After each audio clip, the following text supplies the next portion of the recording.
परम प्यारे बाप दादा की आप सभी बहुत बहुत मीठी प्यारी भोली माताओं को देख, आपका इतना बड़ा संगठन देख प्यारे बाबा भी बहुत बहुत हर्षा रहे होंगे और आप सब पर निरंतर वरदानों की वर्षा कर रहे हैं।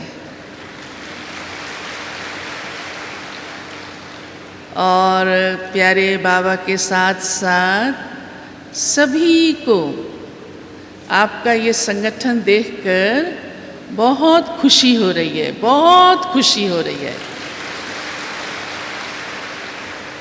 और आप सब भी तो खुश है ना बहुत? हाँ, खुश है सब? सब खुश है? अच्छा, संतुष्ट है सब? सब संतुष्ट है? अच्छा, तो बस फिर आज का टॉपिक तो श्रेष्ठ स्थिति बन गई आपकी। हाँ, क्योंकि माताओं की स्थिति ऊंची बाबा को विश्व में प्रत्यक्ष कर देगी। बाबा की प्रत्यक्षता के निमित्त आप सब माताओं के ऊपर बहुत बड़ी जिम्मेवारी है। और ये कितनी कमाल है कि माताएं बच्ची कर रही हैं, तपस्या कर रही हैं और बाबा की ऐसी प्यार में खोई हुई त्यागी तपस्वी अपनी स्थिति से, इतनी ऊंची स्थिति से जल्दी ही बाबा की प्रत्यक्षता करके ही दिखाएंगी।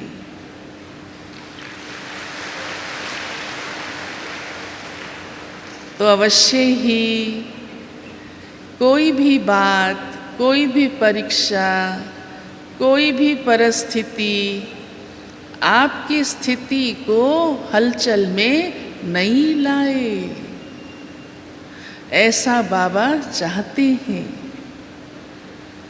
तो हमारी अपनी स्वस्थिति कितनी ऊंची है, मुझे ऐसी बनाकर रखनी है कि मैं हर परिस्थिति को सहज पार कर जाऊं। ऐसे नहीं, कई बार कई सोचते हैं ऐसे तो मेरी स्थिति बहुत अच्छी रहती है, पर बात ही ऐसी थी, परिस्थिति ऐसी थी, हालात ही ऐसे बन गए, इसलिए मेरी स्थिति ऊपर नीचे हो गई। ये बात जचती है? हाँ, जचती है? हाँ या ना? ना, नहीं जचती। अरे उसी बात के लिए ही तो पार करने की हमारी स्थिति इतनी स्ट्रांग होनी चाहिए। अगर स्थिति अच्छी थी, स्ट्रांग थी, तो परिस्थिति को पार क्यों नहीं कर पाए? उसी समय ही तो असली पता चलता है कि वाकई मेरी स्थिति इतनी स्ट्रांग है, इतनी ऊंची है। जैसे कोई स्टूडेंट, पढ़ने वाला, जब टेस्ट हो, परीक्षा हो और उस समय ही कहे कि ये कारण था इसलिए मैं फेल हुआ या नंबर अच्छे नहीं आए, तो उससे साफ पता चलता है। टेस्ट के टाइम में तो असली पता चलता है, आगे पीछे तो कोई कुछ भी कहता रहे। तो प्यारे बाबा ने हम बच्चों को हमारी स्वस्थिति कैसी होनी चाहिए, क्योंकि स्वस्थिति माना ही श्रेष्ठ स्थिति। ऐसे नहीं हाँ मैं अच्छी हूँ, ठीक हूँ, बस। श्रेष्ठ स्थिति, ऊंची स्थिति। स्वस्थिति माना ही सहज बाबा की याद में रहने वाली स्थिति। बाबा की याद की भी मेहनत नहीं करनी पड़े, उसकी मोहब्बत में सदा चल रहे हैं। बस एक बाबा, दूसरा ना कोई। ऐसी स्थिति एकाग्र सहज हो जाए, सहज कर्म योगी रहे, सहज हमारी दिनचर्या विधिवत चलती रहे। ऐसे नहीं आज अमृत वेला किया, कल नहीं किया, आज तो पावरफुल था, कल तो बिल्कुल योग ही नहीं लगा, आज तो मेरा मन अच्छा नहीं है। नहीं, सदा मन अच्छा, सदा मन एकाग्र। स्वस्थिति माना कि हमारी स्थिति कभी भी हलचल में नहीं आए। ऐसे नहीं आज तो मैं खुश हूं और फिर मैं कोई बात के प्रभाव में आ गई, डगमग हो गई, यहाँ तक कि रोना भी आ गया। ये हलचल हुई ना। हाँ, हलचल की निशानी क्या है? कभी मन ठीक, कभी मन खराब, या कोई भी बात के प्रभाव में आते हैं तो मनोस्थिति डगमगा जाती है, हलचल में आ जाती है, उसके इफेक्ट में आ जाती है। तो अपनी स्थिति, स्वस्थिति माना मेरी ओरिजिनल स्थिति स्व की ऐसी रखनी है जो कोई भी बात के हलचल में नहीं आए। इसीलिए तो अभी आप सभी ने हाथ खड़ा किया कि मैं बहुत खुश हूँ, क्योंकि इस समय आप कोई भी हलचल में नहीं हो। नहीं है ना? हाँ, यह है कोई होना भी नहीं भाई। मान लीजिए खाना आपको देरी से मिले और दूसरे पहले खा जाएं, तो थोड़ा सा मन में आ जाएगा। हाँ, नहीं आएगा? अभी नहीं आएगा ना, तो कभी भी नहीं आए। हाँ? ठीक है ना? अब यहाँ से ऐसे पक्के होके जाना है, तब तो मजा है ना। यहाँ तो स्थिति बहुत अच्छी है, बनी बनाई थाली हाथ में मिलती है, चलो थोड़ा इंतज़ार ही करना पड़ता है ना। माताओं को तो वैसे भी इंतज़ार करने का हाँ स्वभाव होता ही है, घर में भी तो इंतज़ार करती हैं। हाँ, बच्चे आएंगे, खाना खिलाऊंगी, पति आएगा या फलाना मेहमान आएगा, इंतज़ार करती है। यहाँ तो बाबा के घर में वो इंतज़ार भी सुखदायी है। आराम से यहाँ बैठ के बाबा की याद में कमाई जमा करोगी और लाइन में भी खड़ी होगी तो और भी मज़ा आएगा। या नहीं आएगा? परिवार को निहारो, हाँ, देखो, खुश हो। अभी 2 दिन पहले ही बाबा की मुरली प्रभु परिवार की चली थी ना, कितनी अच्छी, कि ऐसा परिवार फिर थोड़ा मिलता है। तो आप सबको भी आपस में देख करके इतने बड़े संगठन को, अपनी हमजिन्स को खुशी हो रही है ना, हो रही है ना। तो लगता है ऐसे तो नहीं कि ये पहले लाइन में आ गई, मैं बाद में आई।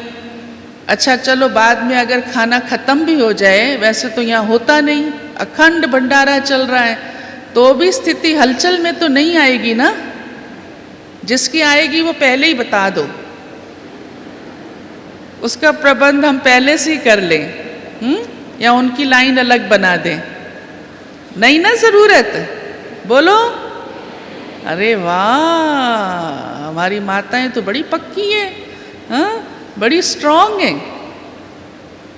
ये श्रेष्ठ स्थिति की निशानी है। ऐसे ही हर बात में, चलो ये तो छोटी बात है, पहले खाया या बाद में खाया कोई फर्क नहीं पड़ता है, परंतु हर बात में हमें हलचल में नहीं आना।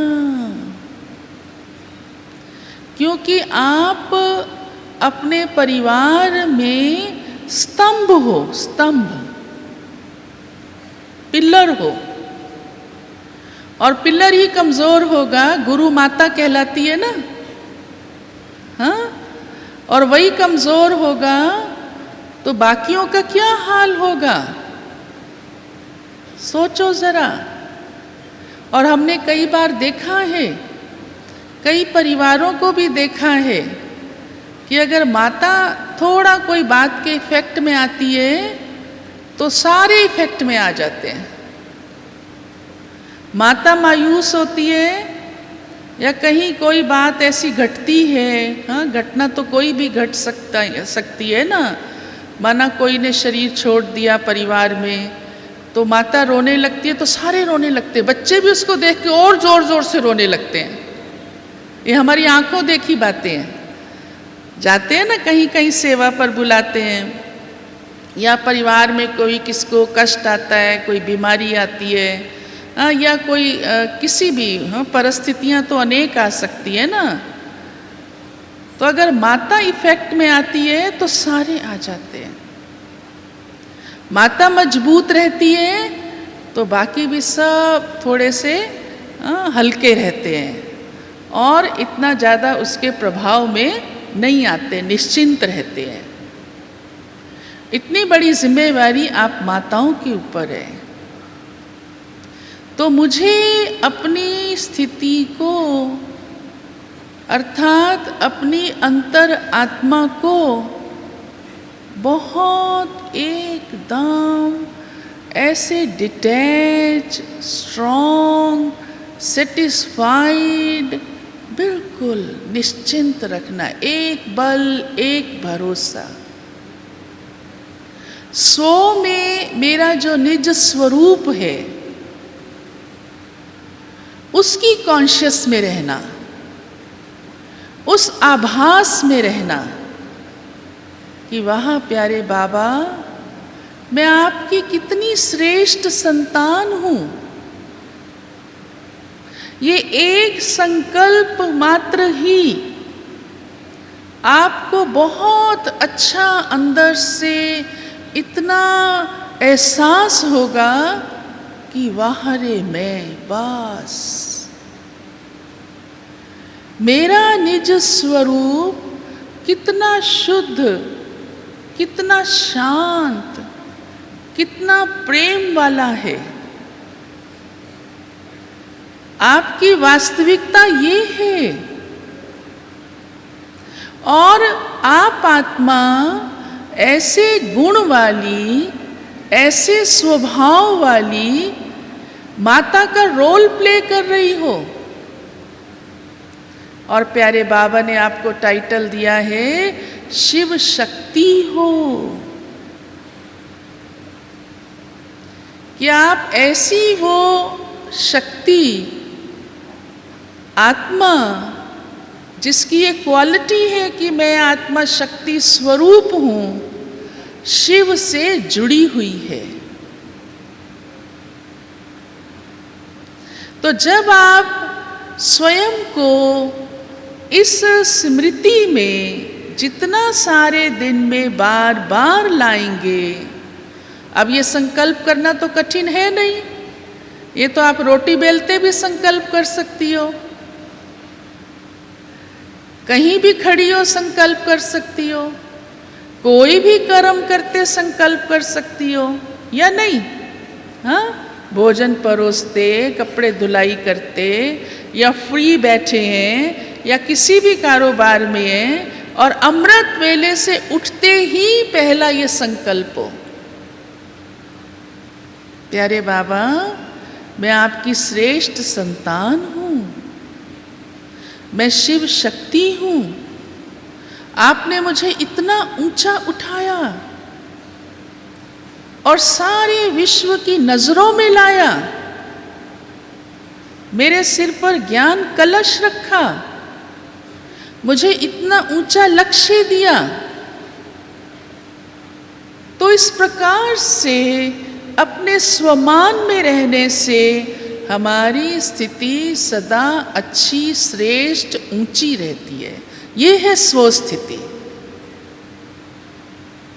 जैसे ये नेचुरल याद रहता है, मैं माता हूँ, मैं घर संभालती हूँ, चलो ये भी आता होगा, मैं सासू हूँ, हो सकता है ये भी आता हो, सासू तो बैठी है ना कहीं, हाँ। या और भी रोल तो आपको कई प्ले करने पड़ते हैं ना, जेठानी का, दिरानी का, मामी, चाची, काकी, पता नहीं कौन कौन से रोल प्ले करने पड़ते हैं ना। हाँ, सबको करने पड़ते हैं। आप में से कोई एक भी ऐसा जो नहीं है जो नहीं करना पड़ता हो? है कोई ऐसा? तो वो रोल भी अच्छा प्ले होगा। क्यों? क्योंकि वो अंदर आत्मा को ये महसूसता है कि ये मेरा रोल है और मैं स्वयं में शिव शक्ति हूं, ईश्वरीय संतान हूं। दादी जानकी सुनाती हैं, आप सबने सुना भी होगा, कई बार दादी क्लासेस में कहती हैं। अभी भी थोड़े दिन पहले भाइयों की बच्ची में भी दादी ने ये बात सुनाई, क्योंकि आप सबको पता है दादी तो एक देश से दूसरे देश, दूसरे देश से तीसरे देश फटाफट बेहद सेवा में तत्पर होती हैं और सब हैरान होते हैं। बाहर के लोग, बड़े बड़े VIPs की वृद्ध नारी और इतनी बड़ी सेवा और इतनी बड़ी विजिट करती हैं, तो उनको भी आश्चर्य लगता है और वो दादी से कई सवाल पूछते हैं। तो महसूस होता है कि ये तो शिव शक्ति, महाशिव शक्ति है, महातपस्विनी है। तो दादी कहती है, मेरे से कई पूछते हैं कि तुमने शादी की है? तो दादी उनको बड़ा हंस के उत्तर देती है, कहती है हाँ। तो फिर पूछते हैं उसका नाम क्या है? तो दादी कहती है, मैं सुनाती हूँ, उसका नाम है दिलाराम। हाँ? क्योंकि वो एक ही मालिक राम शिव बाबा है, मेरी दिल उससे जुड़ी हुई है, प्यारे बाबा से, तो उसका नाम सुनाती हूँ दिलाराम। तो कहते हैं अच्छा फिर तुमको बच्चे भी हैं? तो दादी कहती हाँ। फिर पूछते कितने? तो दादी कहती 2। हाँ? फिर कहते उसका नाम क्या है? कहती सुख और शांति।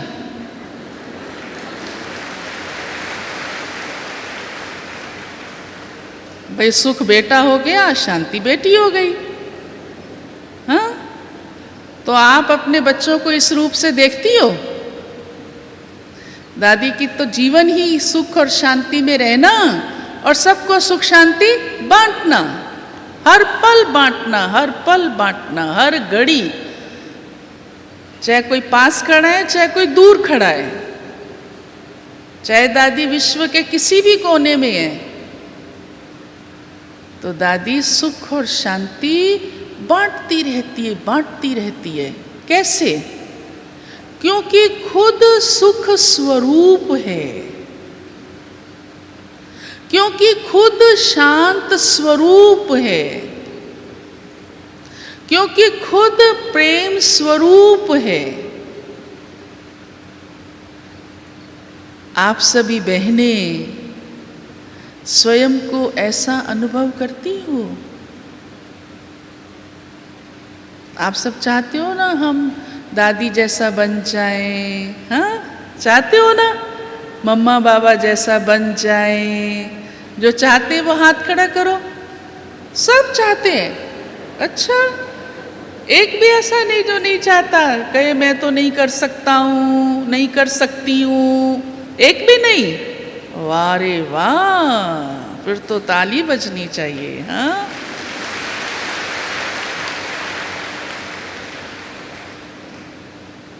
तो आप हर एक सुख स्वरूप आत्मा हो,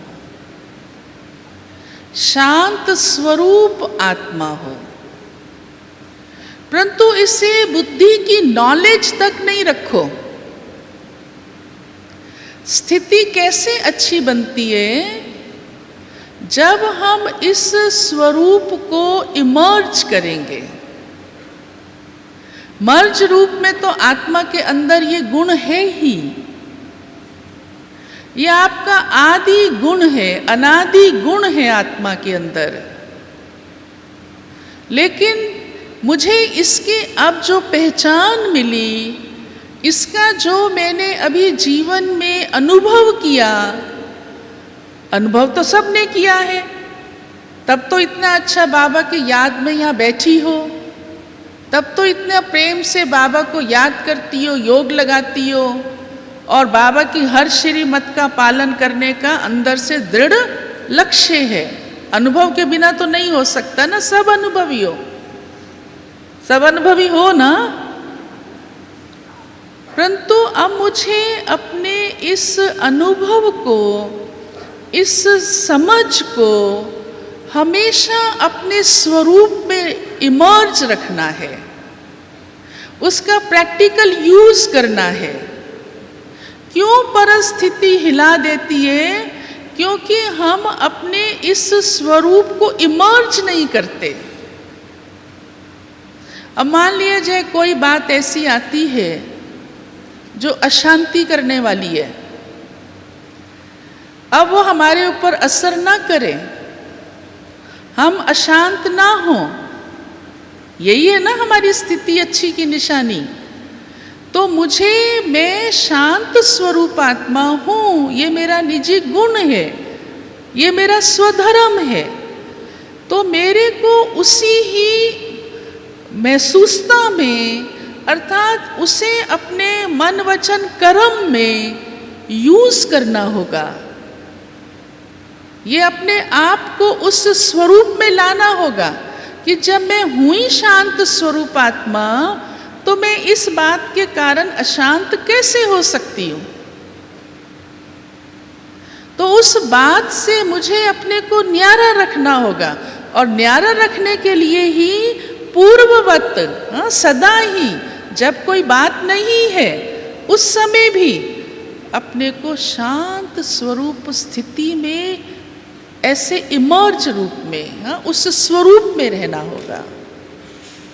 तो जब हम अपनी रोज की दिनचर्या में अपने इन निजी गुणों के अनुसार कर्म में रहते हैं, उस अनुभव में रहते हैं, तो जिस समय कोई बात आती है उस समय हम खुद को सहज शांत कर सकते हैं। क्यों? क्योंकि निजी गुण में रहना आत्मा की एक क्वालिटी है, नेचुरल क्वालिटी है। एक छोटा सा मिसाल सुनाती हूँ।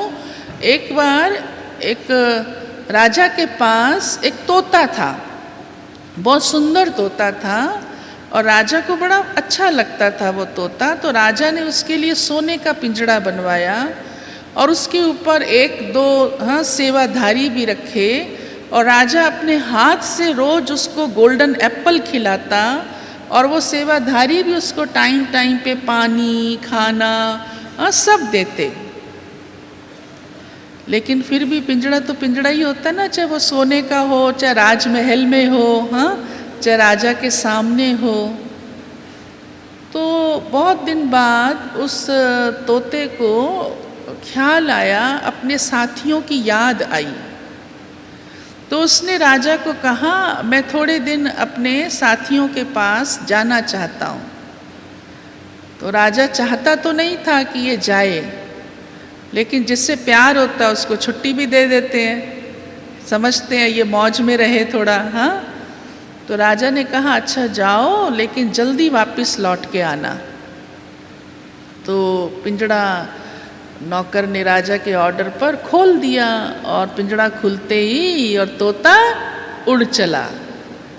और जब तोता उड़ कर के गया तो राजा को ये आश थी आ जाएगा 2-4 दिन के अंदर वापस। अब 2-4 दिन बीत गए, लेकिन वो वापस नहीं आया। तो राजा ने सोचा कुछ कारण हुआ होगा, चलो और 2-4 दिन में आ जाएगा। ऐसे 2-4 दिन करते तोता तो वापस लौटा ही नहीं। पहले तो राजा को थोड़ा सा अंदर तोते में वो थी प्यार की, तो थोड़ा सा मन वो हुआ, फिर धीरे धीरे भूल जाती है याद, भूल गया। तो कुछ टाइम बाद राजा शिकार के लिए निकला हुआ था, अक्सर जाता था। तो शिकार करते करते गहरे जंगल में चला गया। अब गहरे जंगल में पहुंचा तो क्या देखता है कि सामने एक पेड़ की टहनी पर तोता एक झूल रहा है। तो राजा का ध्यान गया उस तरफ। तो राजा थोड़ा और आगे बढ़ा। तो जब आगे बढ़ा तो उसने देखा ये तो वही तोता है जो मेरे पास रहता था, और अब यहाँ ये क्या जंगल में एक पेड़ की टहनी पर और झूल रहा है, और अपने पंजों से उसने टहनी को पकड़ा हुआ है।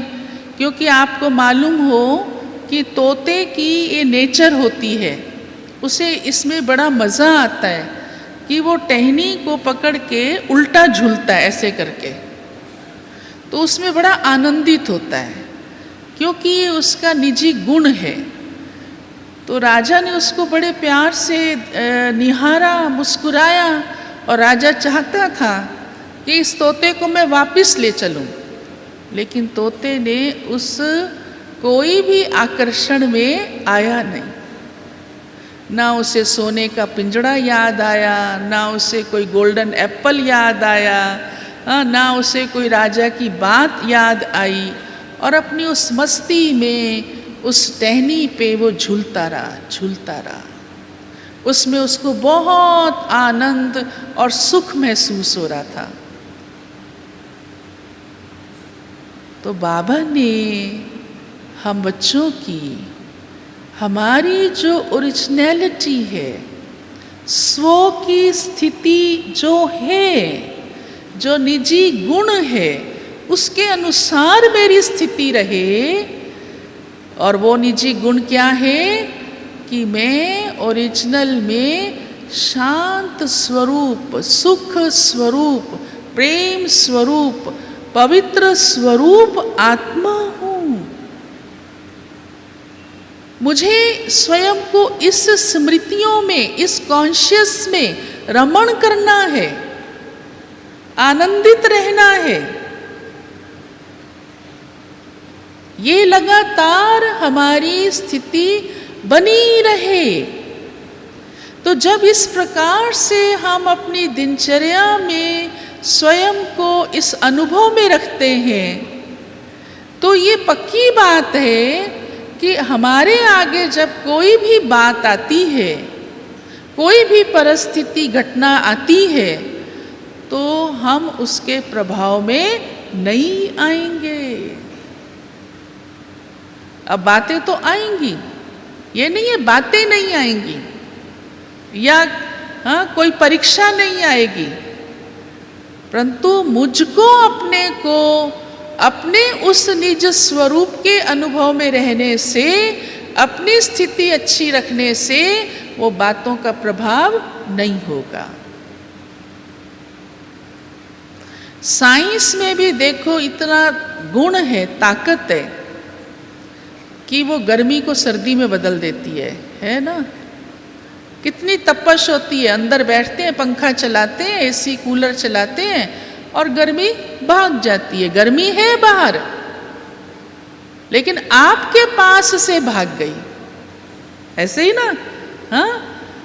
आपके पास नहीं है, आराम से बैठे हो, देखो कितने, क्या पंखे की हवा चल रही है, सबका पल्ला और बाल भी लहरा रहे हैं थोड़े थोड़े। आ रहा है ना मजा। बाहर देखो, खड़े हो सकते हैं। तो साइंस ने करके दिखाया ना, वो गर्म को सरद, सरद को गर्म कर सकती है। हीटर जलाओ सर्दी में तो तपश आ जाती है। ओवन चलाती हो आप माताएं किचन में, 1 मिनट में चीज़ पक के बाहर निकल आती है तैयार होके। क्या कमाल है ना कमाल। तो मेरी साइलेंस पावर,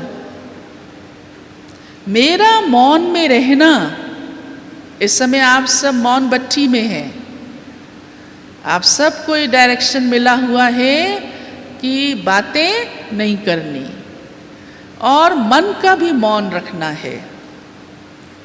दादी गुलजार सुनाती है, जब हम 14 वर्ष भट्टी में थे, भले हम मुख से मौन में रहते थे, लेकिन बाबा हमसे क्योंकि मौन का अनुभव सुनता था, पूछता था, तो हम अंदर से भी मौन में रहते थे कि सोचना ही नहीं है। ज़्यादा सोचने से ही मनोस्थिति खराब होती है। क्योंकि आंखें देख लेती हैं, कान सुन लेते हैं, तो मन चलने लगता है, मुख तो बंद है। अब देख लिया, फलानी मेरे आगे आके बैठ गई, अब मुख से तो बोलना नहीं है, मौन रखा हुआ है आपने, तो बस आंखों ने देख लिया। अब संकल्प चलेंगे, देखो इसको समझ नहीं है, इसको अब मैं कहूँ उठ यहाँ से, उठती है कि नहीं उठती है, पता नहीं क्या क्या संकल्प चल पड़ते हैं। एक छोटी सी बात है ये, और घर में तो कितनी बातें ऐसे ही हो जाती हैं। यहाँ तो चलो आप बहुत अच्छे उसमें वायुमंडल में हैं और इतनी अच्छी पालना मिल रही है आपको, इतने अच्छे ज्ञान रत्नों से झोली भर रही है, तो उस मस्ती में मस्त हो। परंतु घर में तो फिर छोटी छोटी बात खटकने लगती है। इसने ऐसे क्यों बोला, इसने ऐसे क्यों कहा, ऐसे नहीं होता तो वैसे ही होता। तो दादी सुनाती है कि मन का भी मौन रखो, संकल्पों की हलचल में नहीं आओ। ज्यादा सोचते हो ना, इसलिए भी स्थिति अच्छी नहीं बनती है। और दूसरा, फिर वो बात बहुत बड़ी लगती है। बहुत सोचने से छोटी सी बात भी बहुत बड़ी हो जाती है। और सच बताएं, माताओं में थोड़ा ज़्यादा सोचने का होता है, ज़्यादा चिंता करती हैं।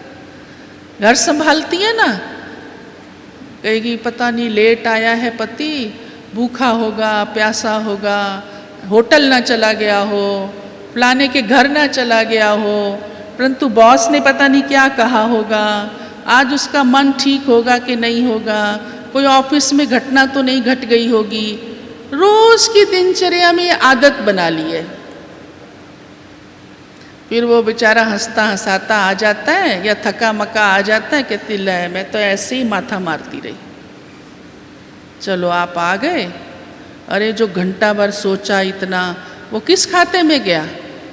उस समय आपकी मनोस्थिति कैसी रही? कितने संकल्प चला लिए, और उन संकल्पों का इफेक्ट सिर्फ उसी समय नहीं, लेकिन आत्मा को कमजोर कर देता है। और फिर आदत पड़ जाती है, फिर हर बात में सोचने की आदत पड़ती है। कल को बच्चा लेट आएगा तब भी सोचेंगी, नौकरानी लेट आएगी तब भी सोचेंगी, किसके लिए उल्टा सोचेंगी, किसके लिए सुल्टा सोचेंगी।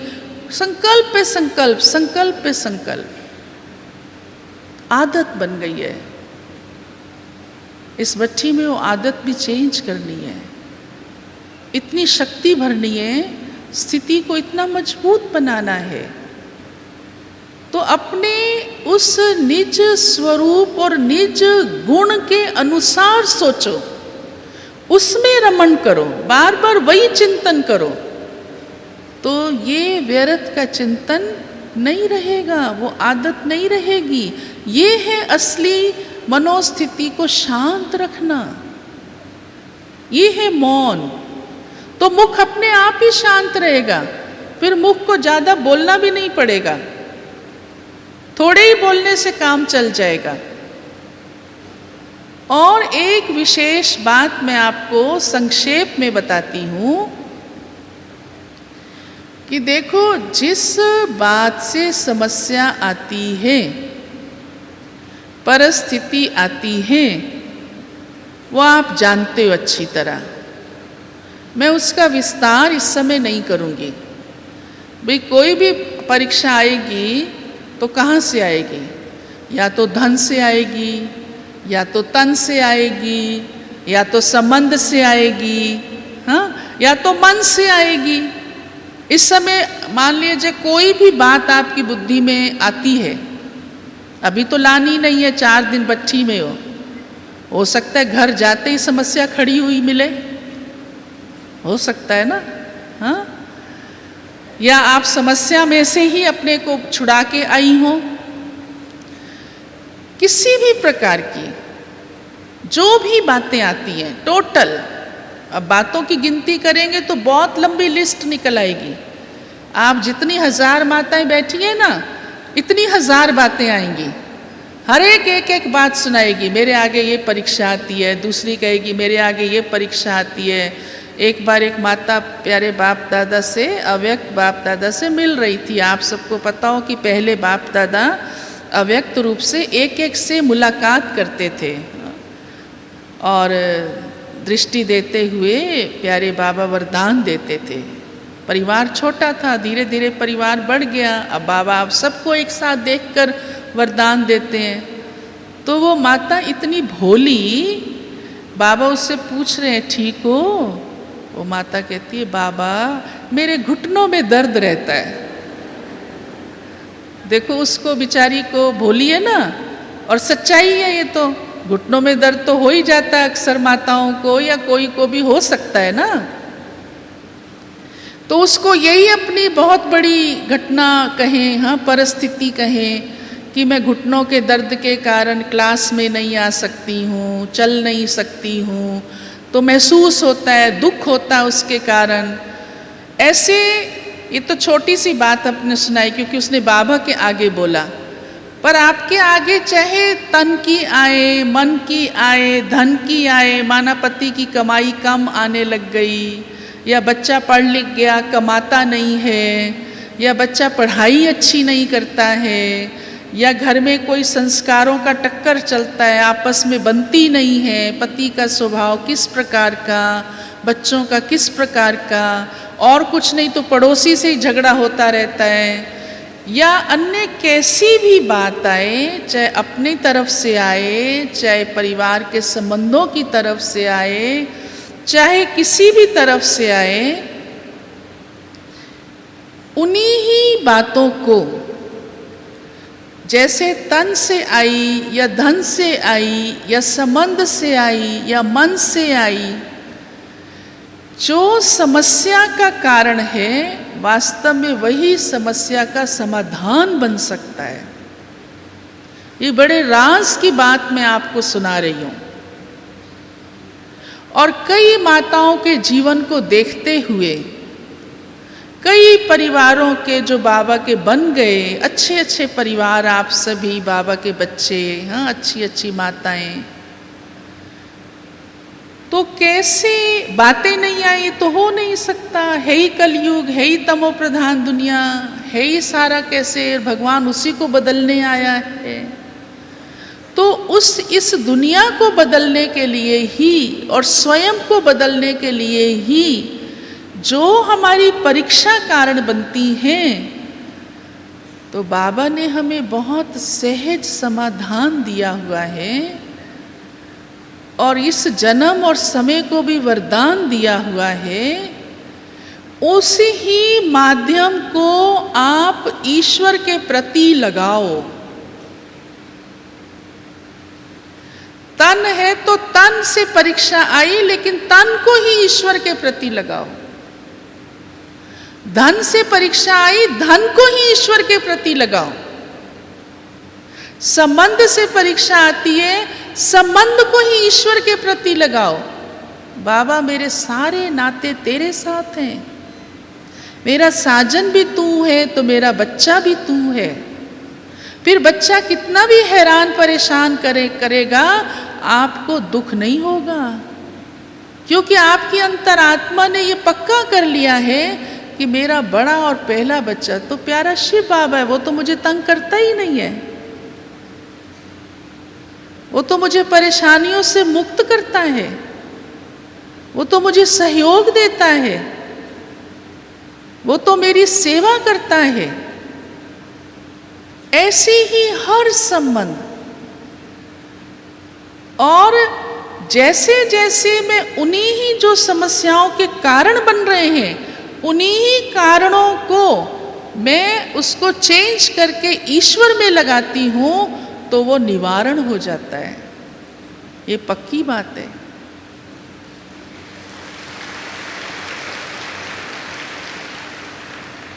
धन की कमी महसूस ही नहीं होगी, क्योंकि मैंने धन को इतने अच्छे ढंग से सफल किया है कि चाहे थोड़ा भी है, 2 रोटी खा के भी और ईश्वरीय सेवा की है, तो बाबा ऐसे बच्चे को कभी कमी होने ही नहीं देता।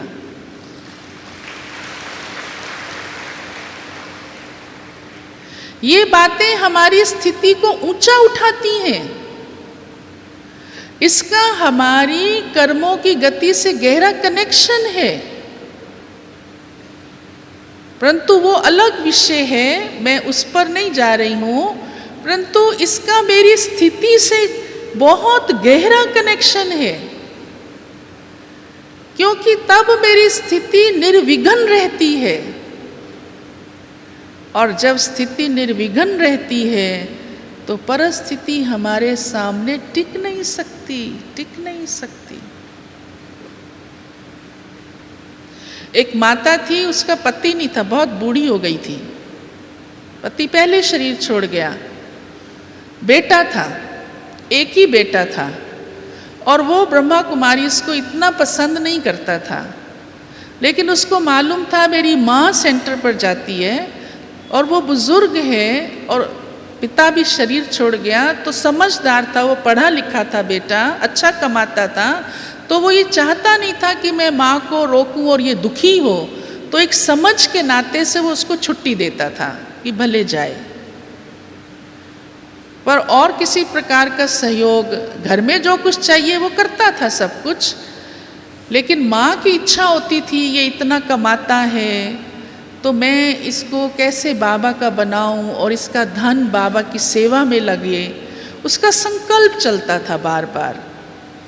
तो उसने क्या युक्ति अपनाई, और ये भी समझती थी कि बेटा मानता नहीं है, बेटे को बस इतना ही माँ के प्रति जो आदर भाव था, तो समझता था मैं इसको रोकूंगा तो इसको दुख होगा, भले जाए, बस इतना ही।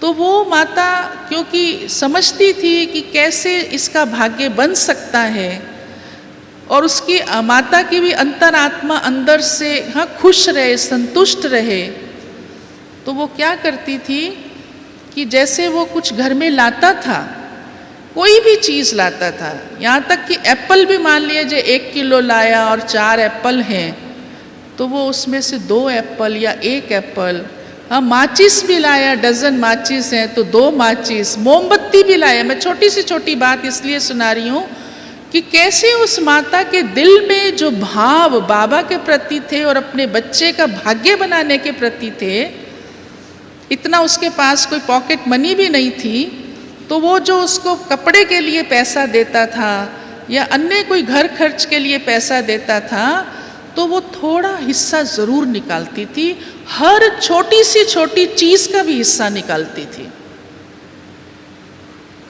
और थैली में रख के बाबा के घर ले आती थी। तो हम उसको कहते थे, ये प्रैक्टिकल, हमारे पास ही वो माता आती थी, अच्छी घर की थी, तो हम उसको कहते थे, माता तुम वैसे भी बूढ़ी हो, ये थैला उठा के ले आती हो हर बार, कभी उसमें घी का डब्बा है तो कभी दूध का डब्बा है, तो कभी फल है तो कभी कुछ है। कहती थी मैं संतुष्टि तभी हूँ, खुशी तभी हूँ, मैं निर्विघ्न तभी हूँ, मेरी खुशी है इसमें, मेरी मनोस्थिति बहुत अच्छी रहती है और मेरे को लगता है मेरा भी भाग्य बन रहा है और इनडायरेक्ट मेरे बच्चे का भी भाग्य बन रहा है।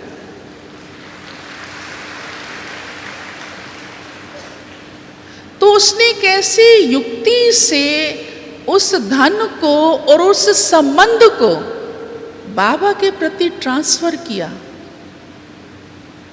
तो कहा बाबा भी तो मेरा बड़ा बेटा है ना, ये बेटा इस जन्म की पालना कर रहा है, बाबा तो मेरा हर जन्म की पालना करेगा। अपने हमें मनोस्थिति ऐसे हमेशा पॉजिटिव रखनी है। तो देखा गया है कि जब हम अपने तन मन धन को, संबंध को, स्वभाव को, समय को बाबा के प्रति ट्रांसफर करते हैं, तो उनके प्रति से ही आई हुई परीक्षाएं अपने आप हल हो जाती है।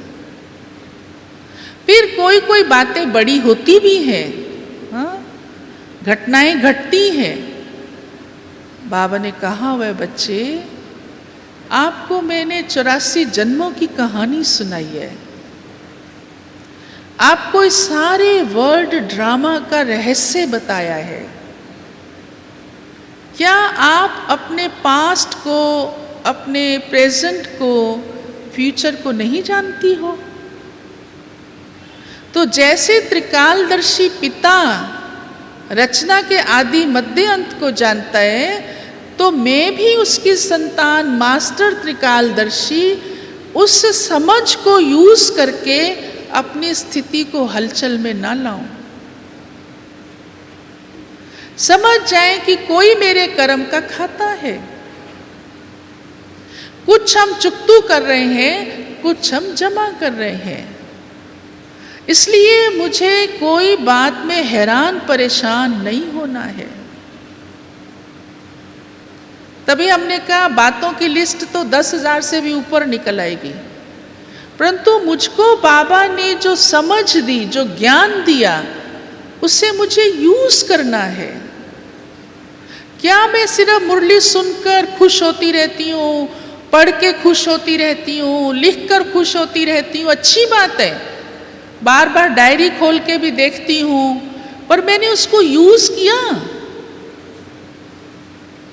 जब कोई बात आई उस समय उसकी स्मृति आई, बस बाबा ड्रामा में इस आत्मा का पार्ट है, बस तो मैं निश्चिंत हो गई। या सारा दिन वही चिंतन करती रही, रोज रोज घड़ी घड़ी वही बात, मेरे साथ ऐसा क्यों होता है। फिर कई माताएं तो देखो कितना रोना रोती रहती हैं, मेरे साथ ऐसा क्यों होता है, मेरा पार्ट ऐसा क्यों है, मेरा खाता बड़ा कड़ा है। बाबा ने क्या इसका उत्तर नहीं दिया हुआ? बोलो, दिया हुआ है या नहीं? दिया हुआ है।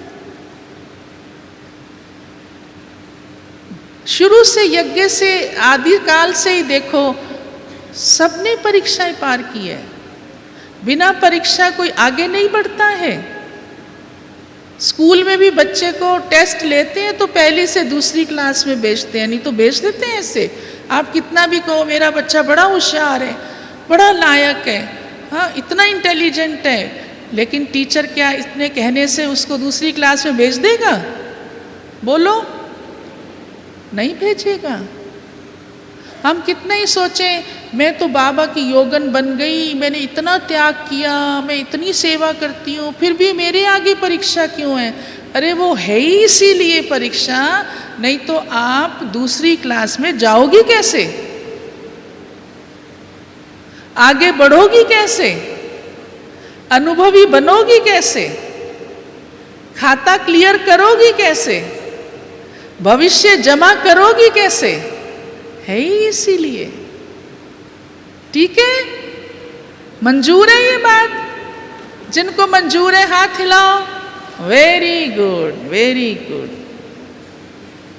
तो हमें कोई भी छोटी बड़ी बात में, ना बड़ी में ना छोटी में, हाँ कई बार छोटी छोटी बात से भी डिस्टर्ब हो जाते हैं, स्थिति को हलचल में ले आते हैं। तो बाबा कहता है मुख में बाबा की याद का मुलहरा रखो। साकार मुरलियों में आती है ना ये बात, बाबा सुनाता है कई बार। हाँ मालूम है ये बात कि एक सास और बहू की कहानी है। कहानी मैं शॉर्ट में बताती हूँ कि एक सास थी और बहू आपस में रहते थे, परिवार में होता है। तो बहू थोड़ा थोड़ा डिस्टर्ब होती थी सास की कोई कोई बात से। यहाँ सासें तो बैठी होंगी कई, हाँ तो आप नहीं समझना कि वो कहानी सिर्फ आपकी है, हाँ या आप ऐसी सास हो, वो तो आप रोल प्ले, बहुएं भी बैठी होंगी, ऐसे थोड़ा सासें ही बैठी हैं, बहुएं भी तो बैठी हैं। माना वो रोल तो प्ले करना पड़ता है ना, हो तो आप श्रेष्ठ आत्मा, ईश्वरीय संतान। सास ने भी पहले बहू का रोल प्ले किया हुआ होगा, हाँ। तो बहू ना थोड़ी परेशान हो गई कि मेरी सास टोकती रहती है मेरा, हाँ अब ऐसे कोई को, आप तो बाबा की बच्चियाँ हो, कोई की सास ऐसी होगी तो कहेगी मेरा योग इसीलिए नहीं लगता है, मैं तो बड़ी परेशान हो गई हूँ, हाँ क्या क्या सोच लेते हैं। तो वो गई आखिर गुरु के पास, ये लौकिक दुनिया की कहानी है। तो गुरु को कहा कि ऐसे ऐसे मेरी जो सास है ना वो मुझे टोकती रहती है, मैं बड़ी दुखी हूँ। तो गुरु ने कहा अच्छा कोई बात नहीं, मैं तुम्हें एक मुलहरा देता हूँ, हाँ ताबीज़ देता हूँ। तो जब वो तुम्हारी सास कुछ टोके या बोले, हाँ गुस्सा करे, तो तुम इसको मुख में रख लेना। उसने सोचा ये तो बड़ा आसान तरीका है। फिर गुरु ने कहा ध्यान रखना वो मुख से गिरे नहीं, अब जब मुख से गिरे नहीं तो मुख क्या होगा? हाँ, बंद हो जाएगा। छोटा बच्चा भी रोता है, आप क्या करते हो? उसके मुख में टॉफ़ी डाल देते हो, उसका रोना बंद हो जाता है, बाँ बाँ कर रहा होता है और टॉफ़ी आते ही, नहीं तो रोएगा तो टॉफ़ी बाहर गिर जाएगी ना। और सचमुच ऐसे ही हुआ। वो घर आई जैसे ही और घर के गेट में वो घुसी थी तो सास ने बोलना शुरू कर दिया, तेज तेज कहाँ से आई हो, कि देखा नहीं घड़ी क्या बज रहा है। खूब गुस्सा करना शुरू किया। उसने फटाफट जैसा गुरु ने कहा था पर्स खोला और वो ताबीज़ निकाली और मुख में डाल ली। अब याद भी आ गया कि गुरु ने कहा था मुख से गिरे नहीं। अब उसको मुख बंद करना पड़ा। अब मुख बंद है, वो चुप है और सास बोल बोल के थक के अपने कमरे में चली गई। तो लड़ाई तो हुई नहीं उस दिन। हाँ, ताली तो दो हाथ से बजती है ना, तो आपने तो दो हाथ से बजा भी दी। हाँ? आप तो एक हाथ की भी अनुभवी हो बजाने की, ऐसे ना। तो उस दिन झगड़ा नहीं हुआ, उसे अच्छा लगा। तो वो अगले दिन फिर गुरु के पास गई। गुरु ने कहा ठीक रहा? तो कहती है कि हाँ गुरुजी, झगड़ा तो नहीं हुआ, क्योंकि आपने मुझे वो मुलहरा दिया था और मैंने जैसा आपने कहा था कि मुख से गिरे नहीं, तो मैंने मुख बंद रखा। तो गुरु तो समझ गया, अब एक बोल बोल के कहाँ तक वो करेगा। कहती पर एक बात है गुरुजी। गुरुजी ने कहा अब क्या हो गया? कहती सिर्फ ये कि वो जो बोल रही थी ना, वो मैं सुन रही थी और मेरा मन इतना खराब हुआ, इतना खराब हुआ, क्योंकि जब आप सुन लेते हो कोई ने आपकी गिलानी की है, हाँ, आपके लिए उल्टा सुल्टा बोला है, अभी बैठे बैठे भी गेट से बाहर निकलते मान लिया जाए कोई बोल दे, देखो देखो ये चल कैसे रही है, मिसाल के तौर पे, हाँ, तो बड़े मन में हलचल आ जाएगी। आपकी तो अभी नहीं आएगी, क्योंकि आप तो अभी बिल्कुल, हाँ, फरिश्ते हो, फरिश्तों के ऊपर असर नहीं होता ना। तो उसने जब सुनाया गुरु को कि गुरुजी उसने तो मेरे लिए बहुत उल्टा सुल्टा बोला, बहुत गालियाँ दी मेरे को, इसलिए मेरा मन बड़ा खराब हुआ। झगड़ा तो नहीं हुआ, लेकिन मेरा मन बड़ा खराब हुआ। तो गुरुजी ने कहा अच्छा, तो 2 गोलियां रूई की बना के दे दी। कहा अच्छा जब वो बोले ना तो एक कान में डाल लेना, कान भी बंद हो जाएंगे तो सुनेगी नहीं। तो वही हुआ। अगले दिन फिर कोई बात हुई, सास ने कुछ बोला तो उसने मुख में मुलहरा डाल दिया, कान में गोलियां डाल दी। अब फिर अगले दिन वो फिर गई गुरु के पास। गुरु ने कहा अब क्या समस्या है? कहती है गुरुजी झगड़ा तो नहीं हुआ और मैंने सुना भी नहीं उसने क्या क्या बोला, क्योंकि मेरे कान बंद थे, लेकिन जब वो बोल रही थी ना तो मैं उसकी शक्ल देख रही थी ऐसे ऐसे, तो मुझे सारी रात नींद ही नहीं आई और बार बार मेरे को आंखों के आगे उसकी शक्ल ही दिखाई दे कि वो ऐसे घूर रही है मेरे को। हाँ, जब कोई उल्टा बोलता है तो शक्ल कैसी हो जाती है पता है ना? बोलना तो छोड़ो, किसी के मन में प्रेम नहीं होता और वो आपकी तरफ देखे तो उसकी शक्ल कैसी होती है, फर्क पड़ जाता है ना, नैन ही बता देते हैं। कहती इसलिए मुझे बार बार उसकी वो शक्ल कड़वी सी सामने आए और रात को मुझे नींद ही नहीं आई। अब गुरु जी के पास तो उसका कोई हल था ही नहीं, परंतु प्यारे बाबा ने हम बच्चों को हर बात का हल दिया है, हर बात का। बच्चे तुम सुनते हुए भी नहीं सुनो, कान में गोली डालने की जरूरत नहीं है। तुम देखते हुए भी मत देखो, तुम किसी भी बात के प्रभाव में मत आओ। ये कर्मेंद्रियां सिर्फ आपकी नौकर हैं, आप तो इनकी मालिक हो। आप कौन बैठी हो सब, मालिक या नौकर? मालिक। माताएं तो वैसे भी मालिक होती, घर की भी मालिक होती हैं, तो इस राज्य की मालिक नहीं हो क्या? आँख की मालिक नहीं हो? बोलो। कानों की मालिक नहीं हो, मुख की मालिक नहीं हो, जीभ की मालिक नहीं हो? हाँ या ना? सबकी हाँ। Very good. हाँ, तो मैं मालिक हूं, मैं इन कर्मेंद्रियों की राजा हूं, स्वराज्य अधिकारी आत्मा हूं, ये भूलो नहीं। ये तो निमित्त मात्र मेरे माध्यम है, कर्मचारी सेवाधारी हैं। मुझे इनके अनुसार नहीं चलना, ये मेरे अनुसार चलने वाले हैं। तो जब हम अपनी कर्मेंद्रियों के भी मालिक बन के चलते हैं, क्योंकि मैं इसकी राजा आत्मा हूं। हाँ, गीता में भी इसीलिए कहा है शरीर रथ है और इसको चलाने वाली रथी, इसकी मालिक, मैं इस पर सवार, इसकी रथवान, रथी हूं। तो आप सब रथी हो, मालिक हो। मैं स्वराज्य अधिकारी आत्मा हूं। तो इन कर्मेंद्रियों के आप राजा होंगे, इनके प्रभाव में नहीं आएंगे। तो जो इनके प्रभाव में नहीं आता, इनका राजा बन जाता है, तो वो हर हालात का राजा बन जाता है, हर परिस्थिति का राजा बन जाता है। उसको कोई परिस्थिति भी डगमग नहीं कर सकती। तो स्वयं को वो उससे न्यारा होकर के उसको हैंडल करना जान जाता है कि इस बात में मुझे कैसे करना है।